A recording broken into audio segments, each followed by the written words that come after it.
মৌয়ের জীবনতরী তরতর করে এগিয়ে চলেছে। ভুলে গেছে ফেলে আসা জীবনের কথা। অনেকগুলো থিসিসের পেপার সেট হয়ে গেছে। নিজেই লিখছে, নিজেরই পছন্দ হচ্ছে না। মনে হচ্ছে আরও কিছু কন্টেন্ট যোগ করলে ভালো হতো। আবার সুনন্দর সাথে লাইব্রেরিতে গিয়ে নতুন করে নোটস তৈরি করছে। সুনন্দ তার সবটুকু দিয়ে মৌকে সাহায্য করছে, যাতে মৌ তার বেস্টটা দিতে পারে। ছাত্রীর জন্য সেও প্রচুর পরিশ্রম করছে। সপ্তাহে 2 দিন তার মৌয়ের সাথে ক্লাস থাকে। এই 2 দিন সে মৌকে গাইড করে, আর এই 2 দিনের জন্য মৌ আর সুনন্দ দুজনেই অধীর আগ্রহে অপেক্ষা করে। মৌয়ের মেয়ে এখন ক্লাস 5-এ পড়ে, আর তাতুর ক্লাস 2 হয়ে গেল। যত রাতই হোক মৌ এসে ছেলে মেয়েদের পড়ায়, খাইয়ে দেয়। বাবা মায়ের বয়স হচ্ছে, আস্তে আস্তে শরীর ভেঙে যাচ্ছে। কাকু কাকিমাকে বলে, এসো না আমরা সবাই একসাথে থাকি, আর ওই বাড়িটা ভাড়া দিয়ে দেব। একটা 24 ঘন্টার লোক রেখে দিয়েছে। তাছাড়া রান্না আর বাসন মাজার লোক আলাদা আছে। মা এক এক সময় বলেন, এত লোক রেখেছিস কেন, আমরা আরও বসে পড়ছি। মৌ বলে, সারা জীবন তো অনেক করলে, এবার না হয় একটু আরাম করলে। মৌ 2 রুমের ফ্ল্যাটটা বিক্রি করে একটা 4 রুমের ফ্ল্যাট কিনেছে। কাকু কাকিমাকে এক জায়গায় নিয়ে এসেছে। সারা জীবন কাকু কাকিমা তার জন্য অনেক করেছে। সে আর বয়স্ক লোক দুজনকে আলাদা রাখতে চায় না। আজ ক্লাসের পর বাইরে এসে দেখে একটু দূরে সুনন্দ গাড়ি নিয়ে দাঁড়িয়ে আছে। মৌ একটু অবাক হলো, আজ তো তার সাথে সুনন্দর ক্লাস নেই। তবে হঠাৎ সে, মৌয়ের মনটা অকারণ আনন্দে খুশিতে ভরে উঠল। সুনন্দকে দেখে মৌ যে খুব খুশি হয়েছে তা সুনন্দ বুঝতে পারল। মৌকে দেখে সুনন্দ বলল, দেখলে তো, তুমি ডাকলে না, তাও আমি এলাম। মৌ বলল, আসলে আমি তো সবসময় মনে মনে আপনাকে ডাকি, আর আমিও সেই ডাক শুনে চলে আসি। আজ আর পড়াশোনা নয়, রোজকার জীবন থেকে মাঝে মাঝে একটু ব্রেক নেওয়া দরকার, বুঝলে? বুঝলাম। হাওয়া না লাগালে বুদ্ধিগুলো এক জায়গায় এসেই আটকে যাবে। তাদেরও দরজা খুলবার জন্য একটু জায়গা করে দিতে হয়। চলো আজ লং ড্রাইভে যাই। যদি বৃষ্টি আসে আমি কিন্তু ভিজবই। মৌ সেদিনের পর আরও 2 বছর পার হয়ে গেছে, কিন্তু তা কি হয়েছে? এখনো তোমার ছেলে মানুষই গেল না। ছেলে মানুষই গেলে আপনি খুশি হতেন? না, একদমই নয়। আমার তোমাকে হাসি খুশি দেখতেই ভালো লাগে। তবে তার জন্য বৃষ্টিতে ভিজবার কি দরকার এখনই? জ্বর এলে কাজ কত পিছিয়ে যাবে জানো? জ্বর এলে জ্বর সারাবার ডাক্তার তো আছেই। বলে ফেলেই মৌয়ের মুখটা লজ্জায় লাল হয়ে গেল, আর সুনন্দর মনটা আনন্দে ভরে গেল। আস্তে আস্তে মৌয়ের মনের তল খুঁজে পাচ্ছে, কিন্তু কেউ কাউকে বলতে পারছে না এই নীরব ভালোবাসার কথা। সুনন্দ ভাবে, ভালোবাসার ক্ষীরটা কি নীরবেই থেকে যাবে? মৌ ভাবে, আমার কি এভাবে এগিয়ে যাওয়া ঠিক হচ্ছে? আমার তো 2টো ছেলে মেয়ে আছে, তাদের কাছে তো আমি মা। ওদের একটা সুন্দর জীবন দিয়ে প্রতিষ্ঠিত করাটাই তো আমার কাজ। মৌ তাই প্রশ্ন করলো, আর কত দূর যাবেন? কেন, তোমার ভালো লাগছে না? চলো এয়ারপোর্টের কাছে কোনো রেস্তোরাঁয় বসে একটু সময় কাটাই। একটা গান করো না। না মানে আমি একটা কথা ভাবছিলাম। কি কথা ভাবছিলে বলো? দেখি তোমাকে কোনো সাহায্য করতে পারি কি না। না, আপনি কি করে পারবেন? আমার তো অনেক দায়িত্ব আছে। কি দায়িত্ব? মিমি আর তাতু? হ্যাঁ, ওরা তো বটেই। তাছাড়া বাবা মা কাকু কাকিমা, এদের দায়িত্ব তো আমি অস্বীকার করতে পারি না। না, পারো না, সত্যিই পারো না। আর আমি এতটাও অমানবিক নই যে তোমাকে সব দায়িত্ব থেকে অব্যাহতি দেওয়ার কথা বলবো। শুধু বলতে পারি আমি তোমার সাথে দায়িত্ব ভাগ করে নেওয়ার জন্য সবসময় প্রস্তুত। কি করে পারবেন? আমার দায়িত্ব আমি কারো ওপর চাপাতে চাই না। আপনার একটা নিজের সুন্দর জীবন হতে পারে, বিয়ে করতে পারেন, নিজস্ব সন্তানের টান একটা আলাদা। তার থেকে আপনাকে আমি বঞ্চিত করছি মনে হয়? আমার তো মনে হয় না যে তুমি আমাকে বঞ্চিত করছো। তাছাড়া মনে একজনকে রেখে আর একজনকে বিয়ে করে আনলে তাকেও ঠকানো হয় নাকি? আমি কাউকে ঠকাতে চাই না। তোমার দিকে হাত আমি অনেকদিন আগেই বাড়িয়ে দিয়েছি, তুমি ধরতে পারছো না। এতদিন আমার সাথে মিশেও কি তুমি বুঝতে পারলে না আমি মানুষটা কেমন? মিমি তাতুকে আমি অনেকদিন নিজের কাছেই টেনে নিয়েছি। তুমি হয়তো অনেক সময় কলেজে বসে কাজ করছো, আমি তোমাকে ডিস্টার্ব না করে তোমাদের বাড়িতে গিয়ে সবাইকে আপন করতে চেষ্টা করি দিনের পর দিন। তুমি জানো না তো, আমি তোমাকে বলতে বারণ করেছি, তোমাদের বাড়িতে আমাকে সবাই ভালোবাসে, আর জন্ম না দিলে কি বাবা হওয়া যায় না?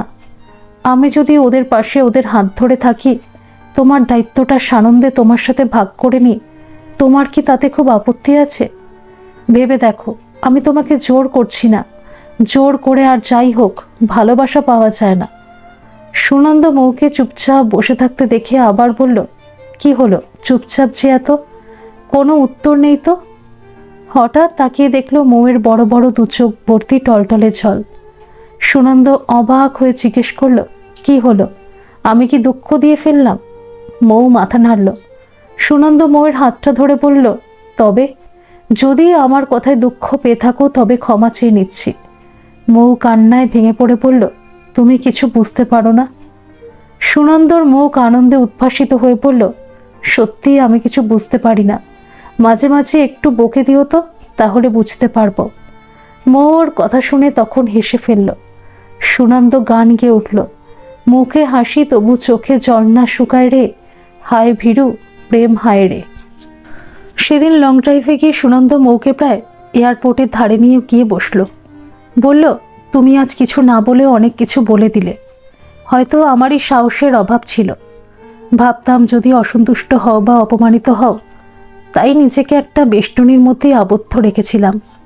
মনে মনে ঠিকই করেছিলাম, তুমি যদি বিয়েতে রাজি না হয়ে শুধু বন্ধুত্বের সম্পর্কের মধ্যেই থাকতে চাও তবে তাই হবে, তবু তোমাকে আর বিপদে পড়তে দেব না। মৌ বলল, এমন নির্বাক ভালোবাসায় আমিও আপ্লুত হয়ে যাচ্ছি ক্রমশ। মনে পড়ে গেল আপনি একদিন আমাকে বলেছিলেন যে মৌ, তুমি এই কলেজের গর্ব, তাই সামনের দিকে অনেকটা এগিয়ে যাও। আবেগের বশে নিজের এত সুন্দর জীবনটাকে নিয়ে ছিনিমিনি খেলো না।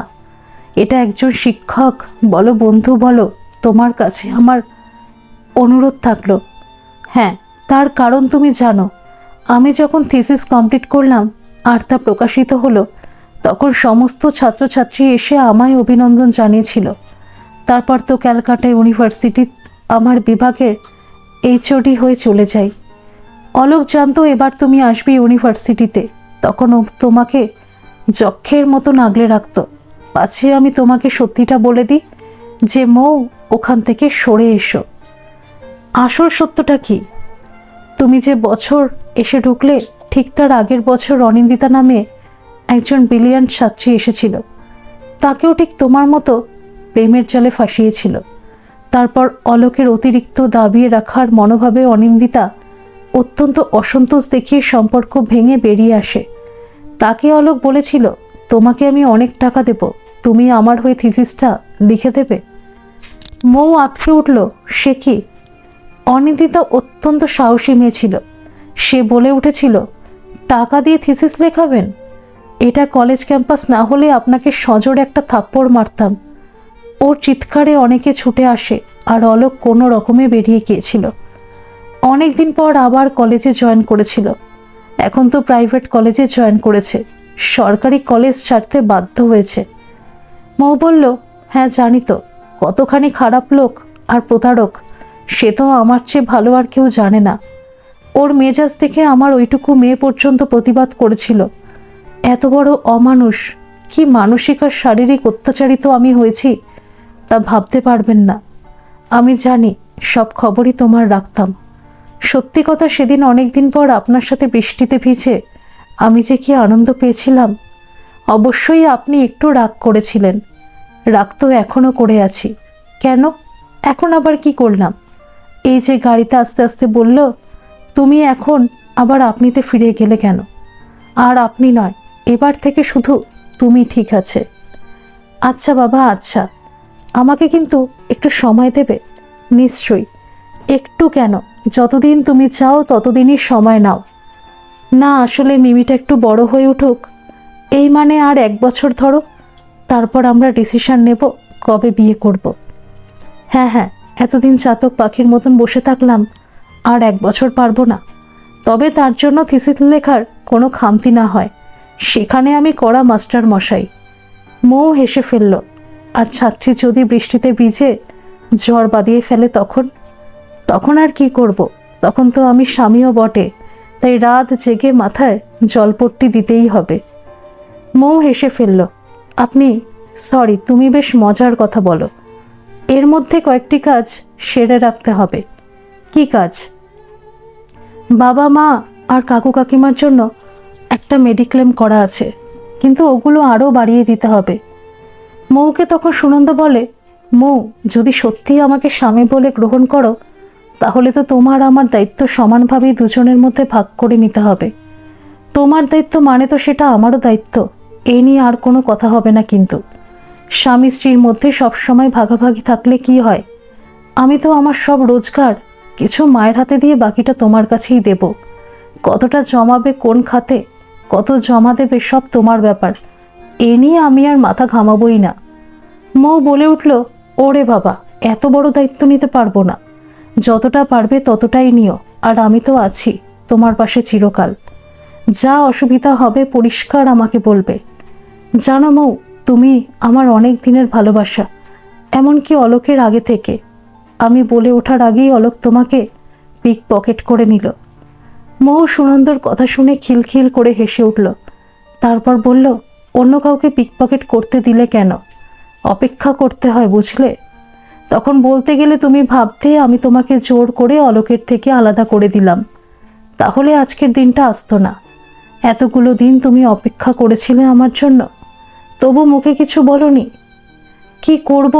ভালোবেসেছিলাম যে, কি করব বলো? বাড়ি থেকে অনেকবার বিয়ের কথা বলেছিল, কিন্তু পারিনি মত দিতে। অতগুলো দিন যে বিদেশে কাটালেন পোস্ট ডক্টরেট করার জন্য, তখনও কাউকে ভালো লাগেনি। তুমি কি আমাকে পরীক্ষা করছো? তা করে নেওয়াই ভালো। একবার অতটা ঠকেছ, দ্বিতীয়বার কারো হাতে ধরার আগে নিশ্চয়ই পরীক্ষা করেই নেবে। না, আমি পরীক্ষা করছি না, শুধু কৌতূহল মাত্র। যখন দরকার ছিল তখনই পরীক্ষা না করে আগুনে ঝাঁপ দিয়েছিলাম, আর এখন তো পরীক্ষা করার কথা ভাবতেই পারি না। সত্যি তাই? হ্যাঁ তাই। তবুও অন্ধভাবে কারোর হাত ধরার আগে সবসময় যাচিয়ে নিতে হয়। তবেই তুমি যখন জানতে চাইলে তখন বলি।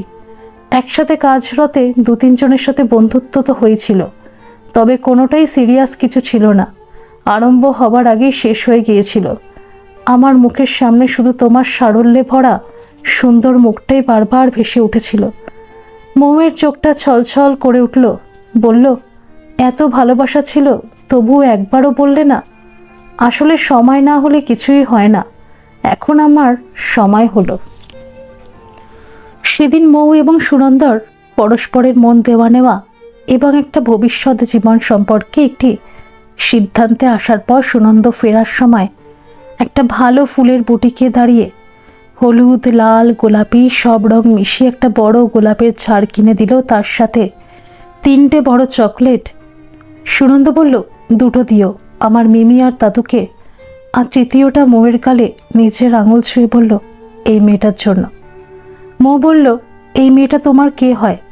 এই মেয়েটাই আমার জীবনের সর্বস্ব। এর ভালোবাসা পাওয়ার জন্য আমার দীর্ঘ অপেক্ষা এতদিনের সার্থক হলো। আমি জানি না তোমাকে কতটা সুখী করতে পারবো, কিন্তু তোমাকে এটুকু কথা দিচ্ছি, তোমার খুশির জন্য আমি আমার সবটুকু নিয়ে চেষ্টা করব। জানো মৌ, আমি মানুষটা না বড় অগোছালো। তুমি পারবে তো এই অগোছালো মানুষকে নিজের মতন করে গুছিয়ে নিতে? আমাকে তো পারতেই হবে সুনন্দ। ভালোবাসা যে এত মধুর হয় তা এতদিনে প্রথম বুঝলাম। তোমাকেও তো আমার সবটুকু দিয়ে খুশি রাখতে হবে। এমন অমূল্য ভালোবাসাকে তো আমি হেলায় হারাতে পারবো না। দুজনেই সিদ্ধান্ত নিল তাদের কথা এবার বাড়িতে জানাবে। মৌকে বাড়িতে বলে রাখতে বলল। যদি তাদের মত থাকে তবে রবিবার সুনন্দ তার মাকে নিয়ে তাদের বাড়িতে আসবে। এর মধ্যে সুনন্দ বেশ কয়েকবার মৌয়ের বাড়িতে যাতায়াত করে। মিমি দাদুর সাথে ভাব করে নিয়েছে। বাড়ির সবার সঙ্গে তার একটা সুসম্পর্কও গড়ে উঠেছে। তখনই মৌয়ের বাবা কাকু তাকে বলেছিলেন, মৌয়ের একটা তোমার মতন ছেলের প্রয়োজন ছিল। কি যে বাঁচলো, নিজের জীবনটা শেষ করে দিল। সুনন্দ বলেছিল, তা কেন বলছেন? মৌ তো বেরিয়ে এসেছে তার ভুল সিদ্ধান্ত থেকে। কি সুন্দর পরিশ্রম করে থিসিস লিখে যাচ্ছে। এক একটা পেপার খুবই উঁচু দরের হচ্ছে। আমার বিশ্বাস মৌয়ের থিসিস জমা পড়লে শিক্ষিত সমাজে বউয়ের বেশ নাম হয়ে যাবে। তখন ওই ফেলে আসা জীবনের কথা তার মনেই থাকবে না। আর একটা কথা, আপনাদের মত থাকলে, মৌ রাজি থাকলে মৌকে গ্রহণ করতে আমি সবসময় প্রস্তুত। আমার মাও জানেন কেন আমি অন্য কাউকে জীবনে আনতে পারিনি। তাই আমাদের বাড়িতে কোনো দিক থেকে কোনো অসুবিধা হবে বলে আমার মনে হয় না। জীবন মানুষকে অনেক সময় বয়সের তুলনায় অনেক বড় আর পরিণত করে দেয়। তাই ক্লাস 6-এ পড়া মিমিও ভাবতে শিখেছে মায়ের ভবিষ্যৎ সম্বন্ধে এখন থেকে। সেও ভাবে মা তো সবসময় বলে আমাদেরকে তার বেস্টটা দিতে, বড় করে তুলবে, প্রয়োজন হলে বিদেশেও পাঠাবে। তাই যদি হয় তাহলে তখন মায়ের কি হবে? দিদুনরা কি আর এতদিন থাকবেন? এমনিতেই দাদুনের শরীর ভাঙতে শুরু করেছে। মিমি খুব কাছ থেকে দেখে এসেছে দিনের পর দিন মায়ের প্রতি বাবার অসভ্য আচরণ, অকারণ অত্যাচার, অপমান করার একটা প্রবণতা। মায়ের চোখের জলে তার মনের কোণে ছবি যে আঁকা আছে তা কোনোদিনও মুছে যাবে না। আজকে যখন শুনল যে মায়ের সব দায়িত্ব, এমনকি আমাদের পুরো পরিবারের দায়িত্ব নিতে তিনি রাজি, যদি মা রাজি থাকেন। মিমি সেদিন থেকে প্রতিজ্ঞা করেছিল যেমন করে হোক মাকে রাজি করাতেই হবে। কিন্তু এত তাড়াতাড়ি বলতে গেলে মা হয়তো বলবেন যে তোমাকে কে এত পাকামো করতে বলেছে মা? তোমরা বড় হয়ে মানুষের মতন দাঁড়ালেই আমার জীবনটা সার্থক হবে। কিন্তু মাকে কি করে বোঝাবে যে সে এখন বড় হচ্ছে, সেসব বুঝতে পারে। মা যেমন তাদের জন্য ভাবেন, তারও তেমনই মায়ের জন্য ভাবনা হয়। ঠিক আছে, কিছুদিন যাক আরও।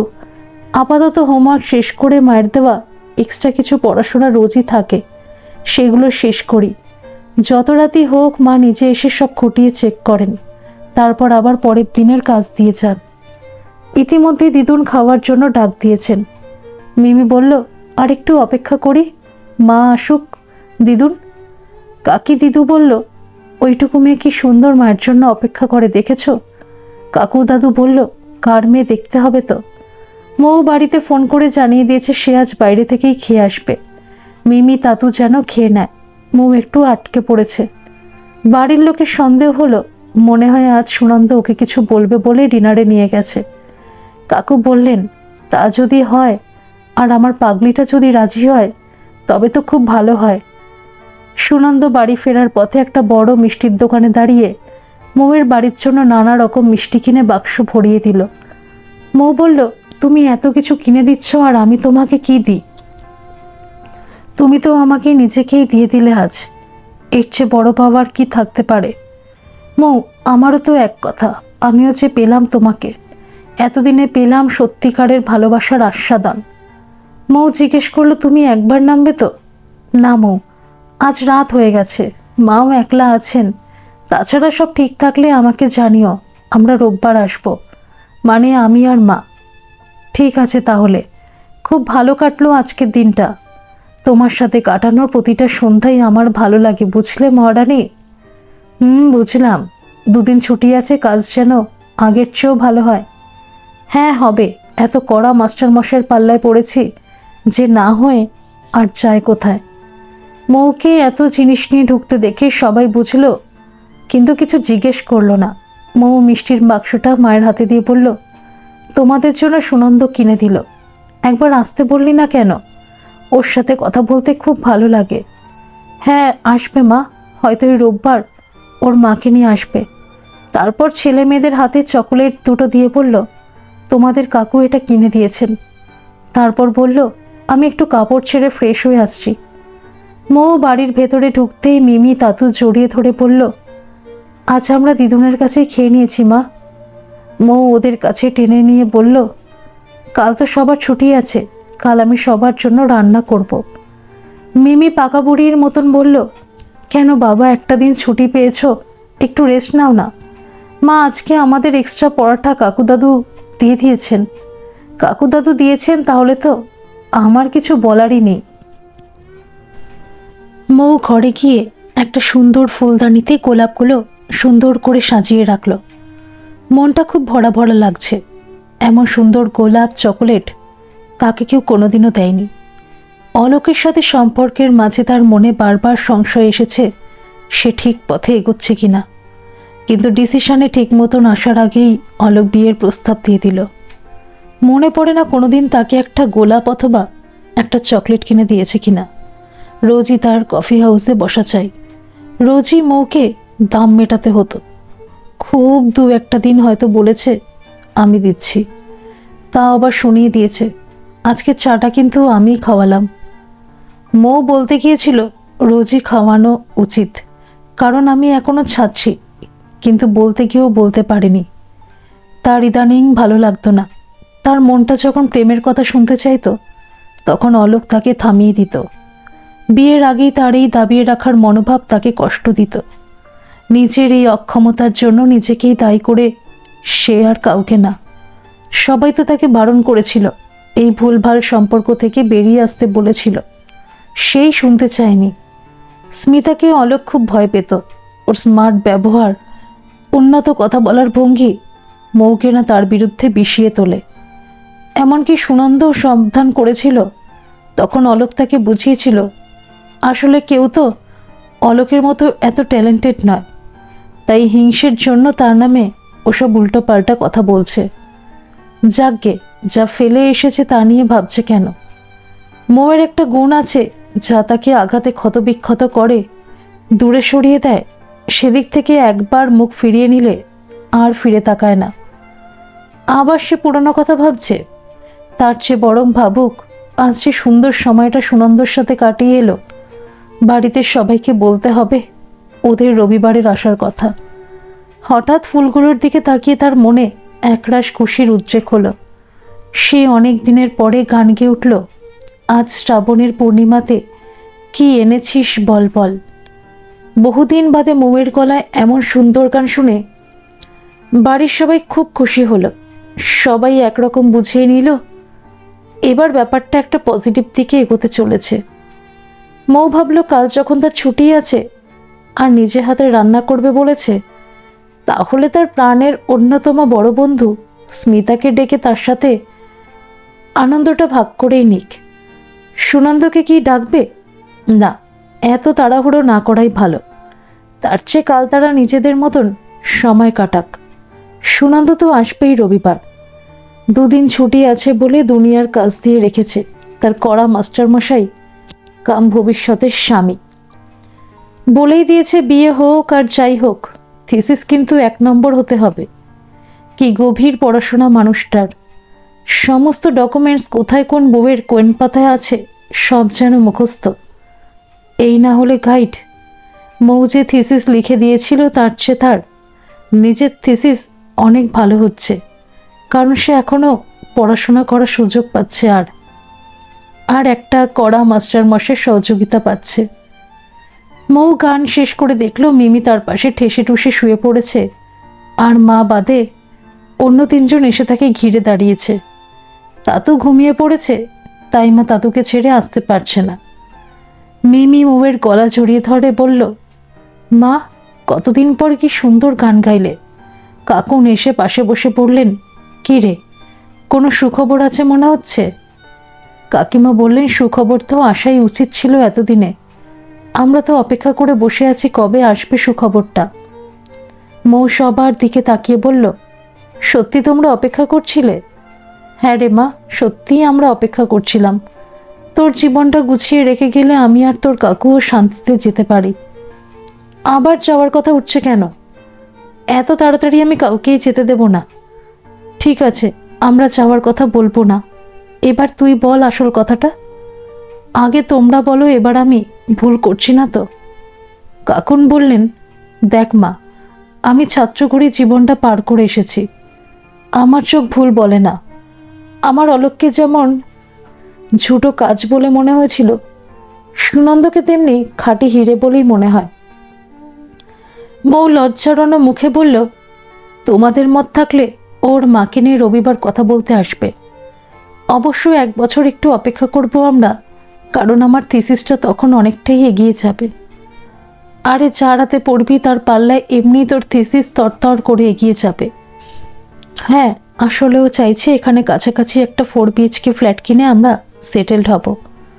সেটা একটু ভালো মতন পেতে হবে, কারণ তোমাদের কাছাকাছি থাকলে তোমরাও দেখতে পারবে আর মায়ের জন্য সুবিধা হবে। ও আরও বলেছে আমার সব দায়িত্ব মানে মিমি, তাতু ছাড়াও তোমাদের নিয়ে এখন থেকে ওরও দায়িত্ব, এটুকু বিশ্বাস যেন করি। হ্যাঁ, সে তো করতেই হবে। তাও আমি আগের বারের অভিজ্ঞতা থেকে জিজ্ঞেস করেছিলাম যে হঠাৎ করে ফ্ল্যাট কিনতে গেলে সে তো অনেক টাকার ব্যাপার। তখনও বলল, মৌ তুমি ভুলে যাচ্ছ, আমি বহুদিন বিদেশে ছিলাম, আমার ফান্ডের এবং ফ্ল্যাট সাজাতেও কোনো অসুবিধা নেই। তাছাড়া আমি আর মা এখানেও মোটা মাইনে পাই, কতটুকুই বা খরচ হয় মা ছেলের অনেক টাকাই জমেছে মৌ। আমি এখন থেকেই তোমার সাথে আমার অ্যাকাউন্টগুলো সব জয়েন্ট করে দেব, সেক্ষেত্রে দরকার হলে আমরা একটা রেজিস্ট্রিও করে রাখবো।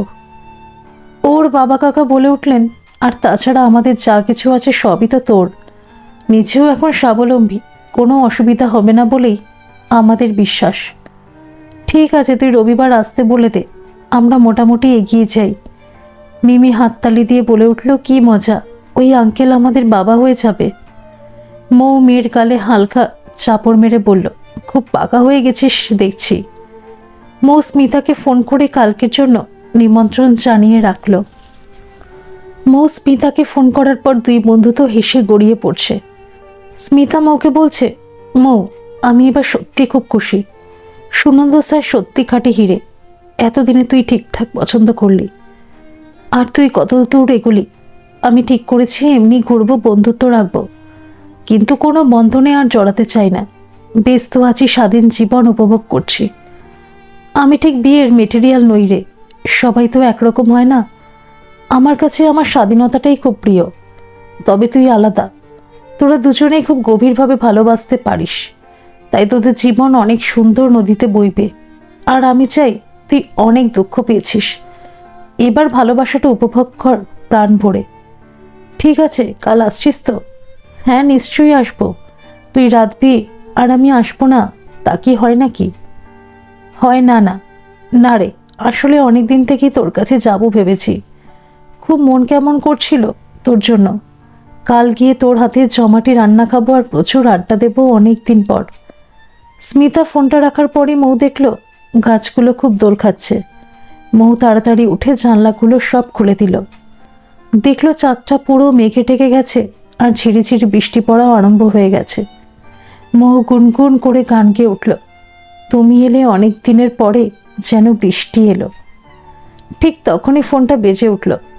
মৌ বুঝতে পারল কে ফোন করেছে, তাও ফোনটা ধরার সময় কপট রাগের ভঙ্গিতে এমনভাবে বলল যাতে ও প্রান্তে থাকা মানুষটা শুনতে পায়, এত রাতে আবার কে? তারপরই খড়খড়ে গলায় বলে উঠল, কে বলছেন? ও প্রান্ত থেকে আওয়াজ এলো, বাবা, আকাশে মেঘ আর বৃষ্টি দেখে আমি ফোন করলাম, আর এরকম বেরসিক কেন? কিছু হয়েছে? মৌ খিলখিল করে হেসে উঠে বলল, আমি তো জানি তুমি ফোন করেছ, তাই ইচ্ছে করেই বললাম। বাহ, বেশ ভালো দুষ্টু হয়ে উঠেছ দেখছি, আমি কিন্তু কড়া মাস্টারমশাইও বটে। মৌ আবদারের গলায় বলে উঠল, সবসময় মাস্টারমশাই হলে কিন্তু খেলবো না। খেলবে না? তা কি খেলবে না? চোর পুলিশ? ধ্যাত, খালি বাজে কথা। কি মুশকিল, বাজে কথা বললাম কোথায়? শুধু বলছি কাজগুলো প্লিজ করে রেখো, তোমার স্বপ্নের দিন যে আমারও স্বপ্নের দিন, সেটা বোঝো না কেন? তা তো ছাত্রীকে কখনো অমনোযোগী দেখেছো কাজের সময়? না, তা দেখিনি, বরং সে সময় বেশি রকম সিরিয়াস। তবে তবে ছাত্রীর একটু দুষ্টুমি করতে ইচ্ছে হয়তো মাঝে মাঝে, তাই আর কি। ছাত্রী কিন্তু সত্যিই খুব দুষ্টু, সে আমি জানি, সে তো সেদিনই নমুনা পেয়ে গেছি। বৃষ্টির মধ্যে নেমে যেভাবে তীর বেগে দৌড়াতে আরম্ভ করলে, তাতে কি আর কিছু বুঝতে বাকি থাকে? মৌ, তুমি চিরকাল এরকম দুষ্টু, মিষ্টি আর চঞ্চলই থেকো, তোমার এই চঞ্চলতা আমাকে প্রাণ দেবে। সত্যিই তাই, একদম সত্যি কথা। ঠিক আছে, একটু পড়ায় মন বসাতে চেষ্টা করি, কাজটা এগিয়ে রাখি। আর হ্যাঁ হ্যাঁ বলো, বাড়িতে সব বলেছি, সবাই খুব খুশি। রবিবার আসছো তো? হ্যাঁ নিশ্চয়ই, আমরা তো প্ল্যান করেই ফেলেছি মা আর ছেলে মিলে। মা তো খুব খুশি যে এতদিন পরে ছেলে তার সন্ন্যাস সাধনা শেষ করে অবশেষে সংসার ধর্ম পালনের দিকে মন দিচ্ছে। আবার বৌমা পাচ্ছেন এমন সুন্দরী বিদুষী, দুটো ফুটফুটে নাতি নাতনি সমেত, আর কি চাই? আচ্ছা, তোমার কখনো মনে হবে না তো আমার নিজের সন্তান নয় ওরা? ছি ছি মৌ, এতদিনে এই চিনলে আমাকে? দুঃখ পেলাম। না না, দুঃখ আর পেতে হবে না। সেরকম হলে থিসিসটা শেষ হলে তখন তো মিমি তাতু একটু বড় হয়ে যাবে। আমি কিন্তু তৃতীয় সন্তানের জন্য প্রস্তুত থাকব। আমি সেভাবে কিছু ভাবিনি, আগে তো থিসিসটা শেষ হোক, তারপর দেখা যাবে। আর মিমি তো আমাকে বাবা বলে মেনেই নিয়েছে মোটামুটি। হ্যাঁ, সে তো একদম। তাতু অবশ্য ঠিক জানে না। ও শুধু বলল, কি মজা, এবার থেকে আমরাও বাবার সাথে থাকব। তবে আর কি, ওরাই তো আমার সন্তান। তবে তুমি চাইলে তখন দেখা যাবে। এখনই ওসব নিয়ে ভাবার কোনো দরকার আছে কি? তোমার নিজের সন্তান থাকবে না? তা কি হয়? নিজের সন্তান বলে বলো না, বলো তৃতীয় সন্তান হবে কি না। সে সন্তান হতেই পারে, ভালোই তো, যত হয় ততই ভালো। তুমি চাইলে কলির গান্ধারী বানিয়ে দিতে পারি তোমাকে। ওরে বাবা, অত শক্তি নেই আমার। আচ্ছা, এবার রাখি তাহলে, একটু কাজটা এগিয়ে রাখি। কাল আবার স্মিতা আসবে, ওর সাথে একটু আড্ডা দেওয়ার প্ল্যান আছে। ওফ, ভেরি গুড। মাঝে মাঝে এই কাজের অবসরে বন্ধুদের সাথে আড্ডাটা জাস্ট অক্সিজেনের কাজ করে। আমিও দেখি যদি আড্ডা মারার ব্যবস্থা করতে পারি। রাখি তাহলে। ফ্যামিলি প্ল্যানিংটাও মোটামুটি কমপ্লিট হয়ে থাকলো।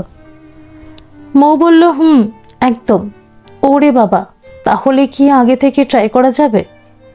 ধ্যাত, আবার অসভ্যতা। তুমি তো বলছো। কি মুশকিল, আর আমিও বুভুক্ষিত। মৌ বলল, তোমার যে পেটে পেটে এত তাত জানতাম না। তা তুমি কি জানতে? আমি সত্যি সন্ন্যাসী? এতদিন ছিলাম, আর তো থাকার দরকার আছে কি? ও মৌ, একটা কাজের কথা, আমার অ্যাকাউন্ট তোমার সাথে সব জয়েন করাতে চাই। তার জন্য একটা ফর্মাল রেজিস্ট্রেশনের প্রয়োজন, ওটা করে নিতে চাই। তাহলে তো আমারটাও করাতে হয়। একই যাত্রার পৃথক ফল হবে কি করে? তোমারটা তোমার বাবা কাকার সাথেই করো, তাহলে তোমার একটা মানসিক শান্তি থাকবে। ওটা নিয়ে একদমই ভেবো না। আমি তো আছি তোমার জন্য, আমাদের ছেলে মেয়েদের জন্য, এমনকি তোমার বাড়ির সব গুরুজনদের জন্য। ও আমি সবসময়ই আছি, থাকবো তোমার পাশে। ঠিক আছে, অনেক হিসেব নিকেশ হয়েছে, এবার কাজ করবে তো করো, তা না হলে আমার কথা ভাবতে ভাবতে ঘুমিয়ে পড়ো। ইস, আর তুমি? আমিও শুধু তোমার সুন্দর মিষ্টি মুখ, দুষ্টুমি মাখা কথাবার্তা, এসব নিয়ে ঘুমোতে যাচ্ছি। আর কাল স্মিতার জন্য রান্না করবে, আমার জন্য সব রেখে দেবে কিন্তু। আমি সন্ধ্যার পর একবার গিয়ে খেয়ে আসবো আমার বউয়ের হাতের রান্না। আচ্ছা, হ্যাংলা তো। হ্যাঁ, এসব ব্যাপারে হ্যাংলা হওয়াই ভালো। আসলে তা নয়, তোমাকে আজকাল একবার না দেখলে ভালো লাগে না, তাই। অনেক দিন তো একলা কাটালাম, এখন যেন দিনটা আর কাটতেই চাইছে না। মৌ ফোনটা রেখে দিয়ে বউগুলো নামিয়ে ভাবল, কিছু একটা কাজ এগিয়ে রাখা যাক। কাল আবার রান্নার ভার নিয়েছে, বাচ্চাদের একটু সময় দেবে। স্মিতার সাথে আড্ডা, আবার সন্ধ্যাবেলা মাস্টারমশাই আসবেন। মাস্টারমশাই বটে অপেক্ষা করে আছে অধীর আগ্রহে, কবে আমাকে নিজের করে পাবে। সত্যি তো, এতদিন ধরে মানুষটা বিয়েই করেনি শুধু আমার কথা ভেবে। সত্যি কি তা হয়? সবাই তো বলছে ইনি খাঁটি হিরে, সবার অবজারভেশনে কি ভুল থাকতে পারে? আগের বার তো তার নিজের সিলেকশনই বিরাট ভুল হয়ে গিয়েছিল। বাবা তো ভুলেও বাচ্চাদের খবরও নেয় না, ভাগ্যিস নেয় না। ওরা এখন আমার আর সুনন্দর ছেলে মেয়ে। জন্ম দিলেই কি বাবা হওয়া যায় নাকি? মৌয়ের সন্তান তো এসেছিল মৌকে আটকে দেওয়ার জন্য, যাতে মৌ আর এগিয়ে যেতে না পারে। তাই বোধ হয় মিমির আলোকের প্রতি এত ঘৃণা। অবশ্যই দেখেছে মাকে দিনের পর দিন অত্যাচারিত হতে, অপমানিত হতে। যাগ্গে, ওসব পুরনো কথা আর ভাববে না, তার চেয়ে বরং পড়াশোনায় মন দেওয়াই ভালো। মৌ একবার পড়ায় মন দিলে দুনিয়া ভুলে যায়। প্রায় রাত 3টে অবধি এক নাগাড়ে কাজ করে দেখলো মাস্টারমশাইয়ের কাজ অনেকটা এগিয়ে গেছে। এবার একটু কড়া কফির দরকার। মানুষটা থাকলে ঠিক মৌয়ের কথা বুঝতে পেরে যায় আর 2 কাপ কফি এনে মৌয়ের সামনে বসিয়ে দেয়। মৌ নিজে হাতে মাগটা ওর দিকে এগিয়ে দেবে, তবেই ও খাবে। এটা ওদের মধ্যে অলিখিত চুক্তি। ও অবশ্য থাকলে খালি পেটে থাকতে নেই বলে বিস্কিট বা একটা কেকের প্যাকেট খুলে বসবে, আর মৌকেও খেতে হবে। মাস্টারমশাই আর বলে কাকে? মৌ কিন্তু এরকম আদরের শাসনটা খুব উপভোগ করে। ঘড়ির দিকে চেয়ে দেখলো ঘড়ির কাঁটা প্রায় রাত 3টে ছুঁয়েছে। আরও একটু করা যায়, তাহলে অনেকটা নিশ্চিন্ত হওয়া যায়। নিজেই উঠে গিয়ে 1 কাপ কফি বানিয়ে আনলো। কী ভেবে একটা বিস্কুটও নিল। সব সময় বলবে খালি পেটে একদম চা বা বিস্কুট খেতে নেই। তাছাড়া খিদেও পেয়েছে, অনেকক্ষণ আগে খাইয়েছিল। মোমের স্বভাব হচ্ছে একসাথে বেশি খেতে পারে না। এজন্য কাকুমণি সবসময় ফ্রিজের মাথায় প্রচুর ফল রাখতেন, যাতে মোমের কোনো অসুবিধা না হয়। যাই হোক, কফি আর বিস্কুট খেতে খেতে আবার পড়ায় মন দিল। এবার যখন উঠল তখন দেখল ঘড়ির কাঁটা 5টা ছাড়িয়ে গেছে। এবার মৌ সত্যি সত্যি বইপত্র গুছিয়ে নিয়ে মৌ শুতে যাবার আগে মনে মনে মাস্টারমশাইকে বলল, এই যে মাস্টারমশাই, কাজ প্রায় শেষ করেই ফেলেছি, কিন্তু মৌ দাশগুপ্ত একবার মন দিয়ে পড়তে বসলে খুব বেশি সময় লাগে না। এখন ঘুমাতে গেলাম, 7 সকালে ফোন করে ঘুমটা ভাঙিয়ে দিও না যেন। কখন যেন ঘুমের অতল সাগরে তলিয়ে গেল। উঠল যখন তখন প্রায় 10টা বেজে গেছে। তাড়াতাড়ি ফ্রেশ হয়ে বেরিয়ে এসে বলল, খুব দেরি হয়ে গেছে, আসলে কাল অনেক রাত অবধি। আসলে মোমের কাকা বললেন, থাক, রাত্রিরে তুমি কি করছিলে, কার সাথে কথা বলছিলে, তাকেও জানতে চাইনি। এখন বল, তোমার রান্নার প্ল্যান কি? মিমি আর তা তো দুজনেই ঠেসাঠেসি করে তার দুকোলে বসেছে। মৌ ওদের জড়িয়ে ধরে আদর করল। মিমি বলল, মা, যেন আমাদের ব্রেকফাস্ট খাওয়া হয়ে গেছে। কি লুচি তো? ছুটি মানেই তো লুচি, তাই না? তা তো মাথা ছাকিয়ে বলল, হ্যাঁ তাই তো। ঠিক আছে, বিকেলে কিন্তু দুধ, কোনো বাহানা চলবে না। মৌয়ের কাকা বললেন, আহা, ছুটির দিনটা ওদের ছেড়ে দে না। ওদের সাথে কথা হয়েছে আজ আমরা পার্কে এগরোল খাবো। মৌয়ের কাকিমা বললেন, তার মানে 2 দাদুও, বুঝলি মৌ? মৌ কপালে হাত দিয়ে বলল, উফ, এখন এই 4টে বাচ্চাকে সামলাতে হবে। দুজনের কেউ কিন্তু প্রেশার চেক করেনি, জানো কাকিমণি? হ্যাঁ জানি তো। আরে চিন্তা করছিস কেন? কালই গিয়ে কুড়িয়ে আসবো। এখন বল কি বাজার আনবো? আজকের খাওয়াটা কিন্তু আমার তরফ থেকেই হবে, রান্নাটা তুই করলেও। আচ্ছা বাবা, তাই হবে। মোটামুটি ছিমছাম মেনুই ঠিক হলো। বাসন্তী পোলাও, চিকেন রেজালা, প্রন মালাইকারি, ফিশ ফ্রাই আর চাটনি মিষ্টি। মৌ মা কাকিমার সাহায্যে খুব তাড়াতাড়ি রান্না শেষ করলো, কারণ অলোকদের বাড়িতে তার আর কিছু না হোক, তাড়াতাড়ি রান্না করার ট্রেনিংটা বেশ ভালোই হয়েছে। বাবা কাকা দুজনে বসলেন ফ্রাই করতে। মৌ মাছগুলো ম্যারিনেট করেই রেখেছিল। প্রথমেই এখন খুব তাড়াতাড়ি ফ্রাইগুলো গড়ে নিচ্ছে 2 ভাই মিলে। সারাদিন স্মিতার সাথে ছুটিয়ে আড্ডা দিল। তারপর যথারীতি 7টা বাজতে না বাজতেই সুনন্দ এসে গেল 1 গাদা আইসক্রিম নিয়ে। মৌয়ের হাতে তুলে দিল 1 গোছা রজনীগন্ধা। চুপি চুপি বলল, 1 গোছা রজনীগন্ধা দিয়ে আমি বললাম চললাম। মৌ বলল, ইস, চলে গেলে হবে? হবে না? না, তা কি করতে হবে? আমি কিন্তু কাল রাত থেকে মাস্টারমশাইয়ের সব কাজ প্রায় শেষ করেই এনেছি। আজ কিন্তু মাস্টারমশাই হয়ে আসেনি, আজ শুধুই নির্ভেজাল আড্ডা দিতে এসেছি সবার সাথে। মিমি দরজার পাশ থেকে উকি দিচ্ছিল। সুনন্দ ওকে হাত নেড়ে ডেকে দেখল পিছনে আর একটা মুখ। সুনন্দ ওকেও ডেকে নিল। দুজনকে দুকোলে বসিয়ে জিজ্ঞেস করল, কোথায় ছিলে তোমরা? আমি তো এসে অবধি তোমাদের খুঁজে যাচ্ছি। তুমি তো এসে মায়ের হাতে ফুল দিয়ে কী সব বললে। সুনন্দর সঙ্গে সঙ্গে পকেটে হাত ঢুকিয়ে 2টো ক্যাডবেরি বার করে দুজনের হাতে দিয়ে বলল, এগুলো কাদের জন্য? আমাদের বলে মিমি হাততালি দিয়ে উঠল। সুনন্দ খুব মজা পেল এই ফুটফুটে বাচ্চা দুটোকে কাছে পেয়ে। ভাবতেই পারছে না এই বাচ্চা দুটো তারও। সে ঠিক করলো ওদের দত্তক নিয়ে নেবে। এই বিষয়ে মৌয়ের সাথে কথা বলে নেবে। আইন অনুসারে সব কিছু করে নেওয়াই ভালো। মনে মনে ভাবে, মৌয়ের মতন মিষ্টি একটা মেয়ে বেকার কত কষ্ট পেল। সুনন্দ ওকে ভালোবাসাময় জীবন দেবে একটা, ভরিয়ে রাখবে আদর আর ভালোবাসায়। ওর সব স্বপ্নকে সফল করে তুলতে নিজের সবটুকু দিয়ে দেবে। এইসব ভাবতে ভাবতে খাবার টেবিল সাজানো হয়ে গেছে। তার ভিতরেই খাবার ডাক পড়ল। টেবিলে হরেক রকম খাবার দেখে তো সুনন্দর চোখ ছানা পাড়া। বলল, এত রকম কে রাঁধল? মৌয়ের কাকিমণি বললেন, সবই আমাদের মৌরানী করেছে। মৌ তাড়াতাড়ি বলে উঠল, না না, সবাই মিলে হাতে হাতে করেছে। মৌয়ের কাকা বললেন, হ্যাঁ, সাহায্য করলেও মেন ডিশগুলো মৌ রান্না করেছে। তাহলে তো দেখছি আমার ছাত্রী একাধারে বিদুষী ব্রিলিয়ান্ট, আবার অন্যদিকে রন্ধন পটীয়সী, আবার সুগায়িকা। প্রশংসা না করে তো আর উপায় নেই। হ্যাঁ, প্রশংসা তো সবসময় করো। একটা হেরে যাওয়া জীবনকে তুমি ঠেলেই অন্ধকার থেকে আলোর দিকে নিয়ে চলেছ, এটা কি কম কথা? আমি কিছুতেই কিছু পারতাম না যদি তোমার একাগ্রতার চেষ্টা থাকতো। আমি তো উপলক্ষ মাত্র। মৌয়ের বাবা বললেন, ভাগ্যিস ওর জীবনের হালটা ধরলে, তা না হলে আমরা মরেও শান্তি পেতাম না। আমি কিছুই না। কেন এভাবে বলছেন? ও তো নিজে একাই 100, আর তাছাড়া কে যে কার জীবনের হাল ধরছে তা কিন্তু জানি না। সুনন্দ আঙুল চেটে চেটে খেলো। ওর খাওয়ার ধরন দেখে মৌ হেসে ফেলল। এমন করে খাচ্ছ যেন প্রথম এসব খেলে। সত্যি কথা বলতে কি, মা আগে বাবা বেঁচে থাকতে নানান ধরনের ডিশ বানাতেন। বাবা তো খাদ্যরসিক ছিলেন, আর খেতে এবং খাওয়াতে দুটোই ভালোবাসতেন। তারপরে হঠাৎ হার্ট অ্যাটাক হয়ে চলে যাওয়ার পর মায়ের রান্নার উৎসাহ কমে গিয়েছিল।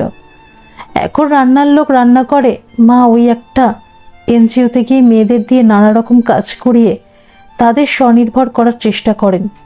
তবে আমার জন্য যে বানান না তা নয়, কিন্তু আমি বলি আমি তো বাইরে খাই।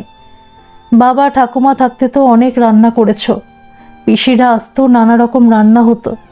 মা করতেন, তখন দেখতাম গরমের মধ্যে মা গলগল করে ঘামছেন। তাই বলেছি তোমার মতন করে এবার জীবনটা কাটাও। মা নানা রকম হাতের কাজ জানতেন, আর খুব আধুনিক মানসিকতার মানুষ। সবসময় চাইতেন মেয়েরা স্বনির্ভর হোক, যেটা নিজে জীবন দিয়ে বুঝেছেন আর কি। আগের দিনে তো সব মেয়েদের জীবনই ওই রান্নাঘরেই কেটে গিয়েছিল। মৌ বলে উঠল, শুধু ঠাকুরবাড়ির মেয়ে বউরা অনেক আলোকপ্রাপ্তা ছিলেন, তাই না? শুধু ঠাকুরবাড়ির মেয়ে বউ বলে নয়, সে সময় অনেকেই ব্রাহ্ম সমাজে চলে গিয়েছিলেন হিন্দু ধর্মের কঠোরতা থেকে বাঁচতে। অনেক মহিয়সী নারীর নাম পাবে, যারা সে সময় সমাজের মেয়েদের জন্য অনেক অবদান রেখে গেছেন। তুমি তোমার সাবজেক্টের বাইরে গিয়েও এত পড়াশোনা করো। হ্যাঁ, আমাদের সামাজিক কাঠামো কেমন ছিল আর এখন কেমন হয়েছে তার একটা সম্যক ধারণা থাকা চাই তো। যত পড়বে মন প্রসারিত হবে। যাক, অনেক বড় বড় কথা বলে তোমাদের মনটা ভারী করে দিলাম। না না, আমাদের খুব ভালো লাগছিল। মৌ অবশ্য ওর পড়ার বাইরে অনেক পড়াশোনা করে, আর আমি দেখেছি তো পড়াশোনায় ডুবে গেলে ওর সময়ের খেয়াল থাকে না। তখন আমাকে মনে করিয়ে দিতে হয়, মৌ রাত হচ্ছে। কিন্তু এবার বাড়ির সবাই চিন্তা করবে, তখন লাফ দিয়ে ওঠে। মৌ বলল, জানো মা, আমি যখন পড়ি তখনও নিঃশব্দে আমাদের সামনে দুটো কফির কাপ আর একটা বিস্কিটের প্যাকেট অথবা কেকের প্যাকেট এনে রাখবে। ওর কফির কাপটা আবার আমাকেই এগিয়ে দিতে হবে, নইলে তিনি ছোবেন না। তার সাথে আবার বিস্কুটের প্যাকেটটাও এগিয়ে দিতে হবে। সবাই হো হো করে হেসে উঠল। সুনন্দ বলল, বাচ্চা মেয়ে যতই হোক, মাঝে মাঝে একটু বিস্কুট চকলেট না দিলে পড়ায় মন বসবে না হয়তো, তাই দিই। মোটেও না, আমার পড়াশোনার সময় খাবার কথা মনে পড়ে না। তাই তো আমাকে মনে করিয়ে দিতে হয়। শুধু পড়লেই তো হবে না, সেই সাথে স্বাস্থ্যটাও তো ঠিক রাখতে হবে, তাই না? তবে তোমার রান্নাগুলো কিন্তু আজ সুপার হয়েছে। অনেকদিন পর মায়ের হাতের সেই রান্নার স্বাদটা ফিরে পেলাম। মৌ বলল, তাই কখনো হয় নাকি? মায়ের রান্নার সাথে কি আমার দুদিনের রান্না পাল্লা দিতে পারে? আর আমি পাল্লা দিতেও চাই না, বরং মায়ের কাছ থেকে আরও অনেক ট্রেনিং নিতে হবে। তবে যদি কাছাকাছি যায়। সুনন্দ খুব খুশি হলো মৌয়ের এই সারল্য মাখা কথাবার্তায়। তোমার রান্নার ট্রেনিং যা হয়েছে তাই যথেষ্ট। ছুটির দিন দেখে একটু স্বাদ বদলের জন্য কিছু রান্না করতে পারো, তা না হলে তোমার সময় কোথায়? মিমি দাদুর পড়াশোনাটা আমাদের নিজেদের দেখতে হবে। টিচারের কাছে পড়া আমার ভালো লাগে না। তোমার কলেজ আছে, কলেজের লেকচারের জন্য প্রতিদিনের একটা প্রিপারেশন দরকার। তাছাড়া থিসিস তো আছে। এখন অত রান্না নিয়ে না ভাবলেও হবে। যা বললাম ওই মাঝে মাঝে একটু আধটু যদি তুমি চাও।